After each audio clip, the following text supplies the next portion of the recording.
Hey everyone, ready for something different? Yeah, let's get out of the city for a bit.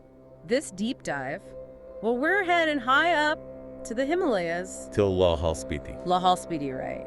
A cold desert in India. A cold desert. Not your typical farmland, huh? It's absolutely fascinating. Short growing seasons, surprise snowfalls. Glaciers that are disappearing faster than you can say climate change.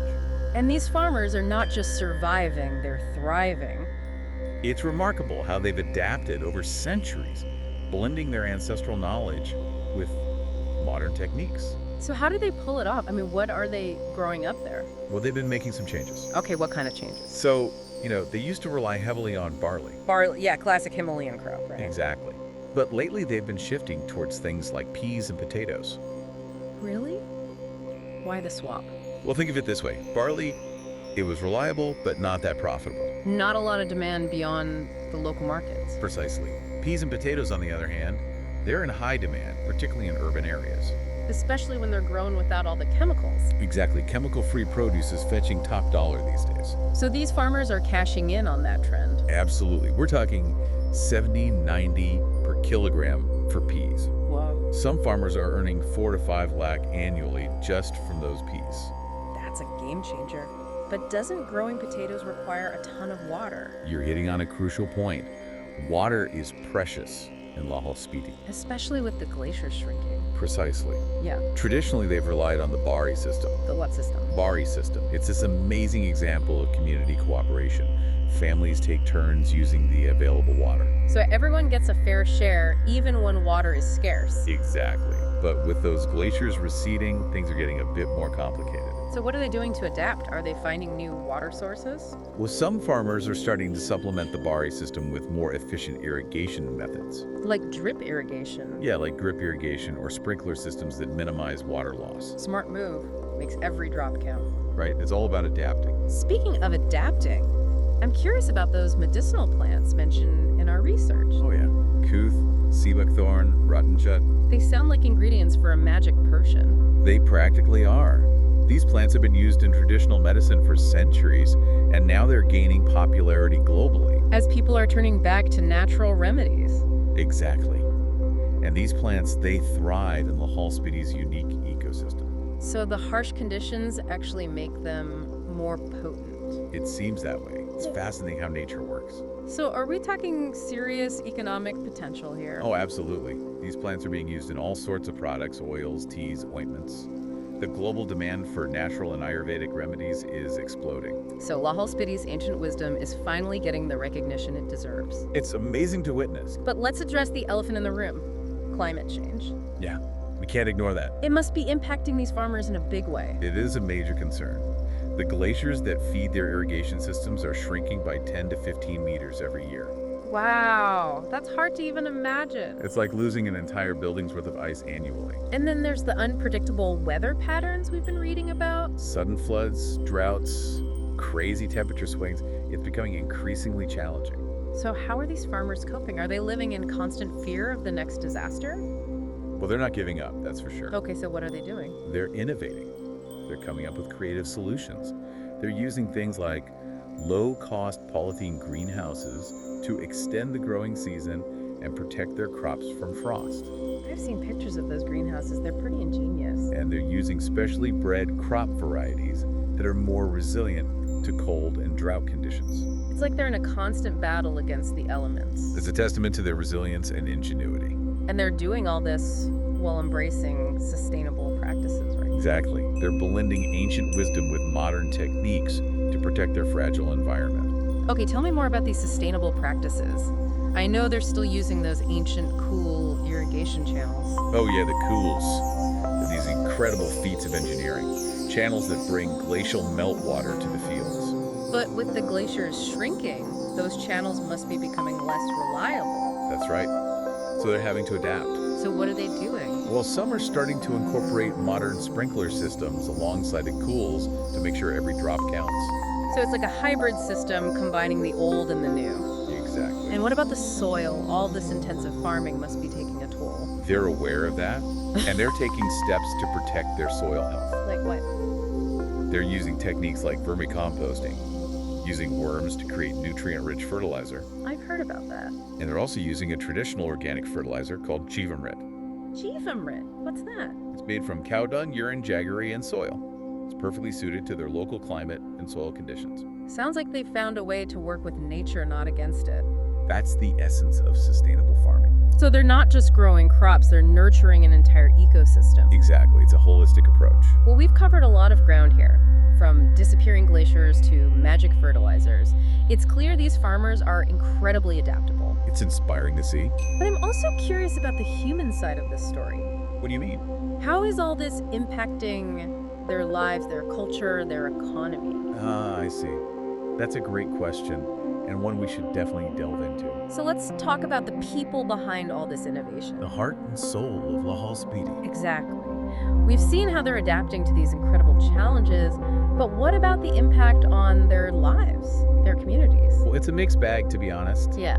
There are definitely economic benefits. Okay, so let's start there. Remember how we were talking about those pea farmers earning a good income? Yeah, 4 or 5 lakh annually, just from peas. That's not an isolated case. Yeah. The shift towards cash crops like peas and potatoes has really boosted the local economy. So they're moving away from subsistence farming towards a more market-oriented system. Precisely. They're not just growing food for themselves anymore.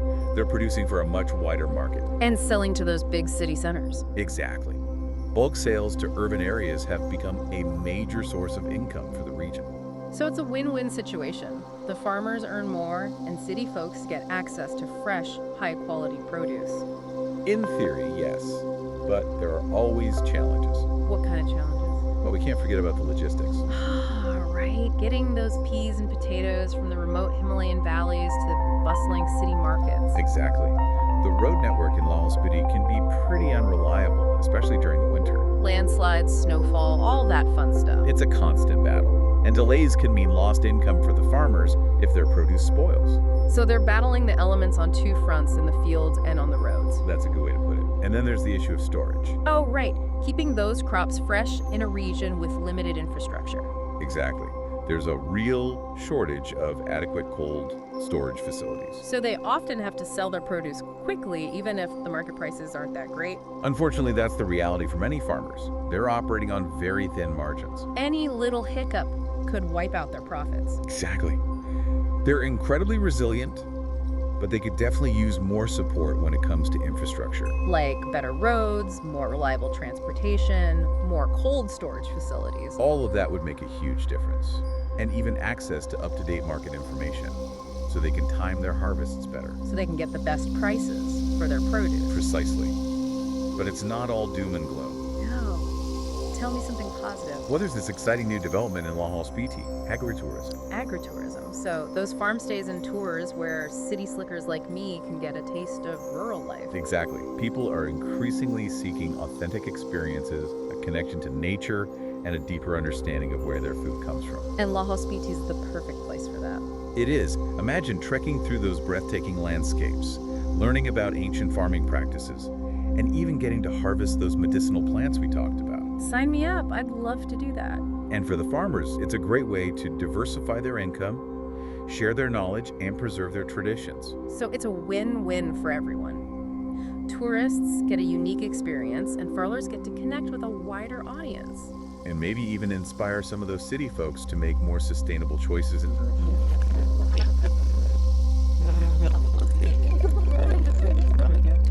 Absolutely.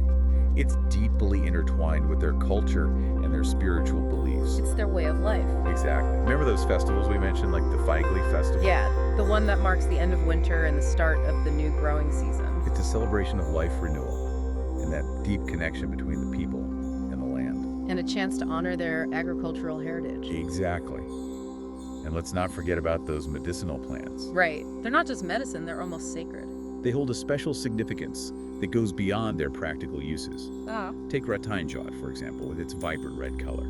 It's used for its healing properties, but also plays a role in local rituals and ceremonies. So it's like their pharmacy and their spiritual sanctuary all rolled into one. It's a beautiful thing to witness. They have such a deep respect for the natural world and recognize the interconnectedness of all things. Their farming practices, their cultural traditions, their spiritual beliefs, it's all connected. It's a way of life that has sustained them for generations. It's inspiring to see how they've managed to preserve their heritage while adapting to the challenges of a changing world. It's a testament to their strength and resilience. But what about the future? Ah, yes, the big question. We've talked about climate change, market access, all these challenges. What else is on the horizon? Well, there are always challenges, but the farmers of Lahaul-Spiti are incredibly resourceful. I have no doubt about that. They're constantly innovating, seeking solutions, adapting to new realities, All right, so we're back for our final look at farming in Lahaul-Spiti, where the mountains meet the sky. and where tradition meets innovation. It's a pretty amazing place. We've talked about their sustainable practices, the economic realities, the cultural significance. The resilience of these farmers is incredible. But what about the future? What lies ahead for this unique agricultural haven? The future of farming in Lahaul-Spiti, Yeah. well, it's a story that's still being written. Okay, so what are some of the chapters we might see unfold? Where one of the biggest challenges and opportunities lies in knowledge. Knowledge. Okay, how so? We see traditional wisdom has served them well for generations. Right, passed down through families. Exactly. But the world is changing faster than ever. Climate change, new technologies, the stakes are higher. Exactly. So these farmers, they need to keep learning and adapting. So education and training are crucial. Absolutely. There are organizations working in the region offering workshops and training programs. Okay, so what kind of things are they learning? All sorts of things, from modern irrigation techniques like drip irrigation. Drip irrigation, yeah, I've heard of that.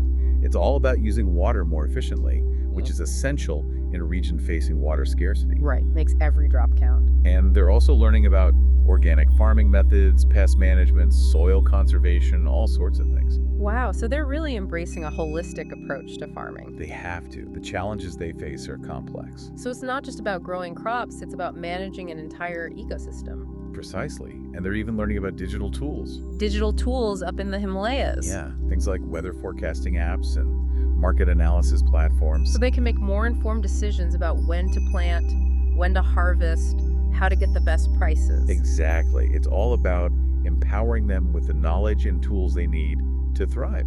I love that. So it's this amazing blend of ancient wisdom and modern technology. It's the best of both worlds. What about research? Are there scientists working on solutions specifically for Lahaul-Spiti? Oh, absolutely. Research institutions are playing a crucial role. They're developing climate-resilient crop varieties. Crops that can handle those unpredictable weather patterns. Exactly. And they're working on pest-resistant strains to reduce the need for chemical pesticides. So they're creating a more sustainable and resilient agricultural system. That's the goal. But it's not just about scientists coming up with solutions in a lab. Right, it has to work in the real world. Exactly. And that's why farmer-to-farmer knowledge sharing is so important. Oh yeah, those informal gatherings where farmers get together and swap stories and tips. Exactly. Those networks are invaluable. Farmers learning from each other's experiences, adapting age-old techniques to modern challenges. It's a beautiful thing to see that sense of community and shared knowledge. It's inspiring. Yeah. But let's be honest, even with all this innovation and adaptation, Yeah. the future of farming in Lahaul-Spiti is still intertwined with the global issue of climate change. It's the biggest challenge of our time. And it's impacting these farmers in a profound way. But while those larger forces are at play, there are things we can do. Like what? Supporting these farmers, investing in sustainable solutions, amplifying their stories. Because their story is our story. Exactly. What happens in those remote Himalayan valleys has ripple effects across the globe. Their resilience, their innovation, their connection to the land, it offers valuable lessons for all of us. Lessons about sustainability, community, and the importance of working in harmony with nature. So as we wrap up this deep dive into the world of Lahaul-Spiti farming, what's the key message you want listeners to take away? I think it's a message of hope. Hope. Yeah. These farmers are facing incredible challenges, but they're not giving up. They're finding creative solutions, preserving their cultural heritage, and showing us that even in the face of adversity, there's always a way forward. A way forward that respects the land, the traditions, the people. Exactly. And that's something worth celebrating and supporting. Absolutely. So to our listeners out there, next time you're enjoying a meal, take a moment to appreciate the journey that food has taken. From the farm to your table. And maybe even consider supporting farmers like those in Lahaul-Spiti who are working so hard to grow food sustainably and responsibly. It's a choice we can all make. And that's a wrap on our Lahaul-Spiti deep dive. Thanks for joining us. It's been a pleasure exploring this incredible region with you.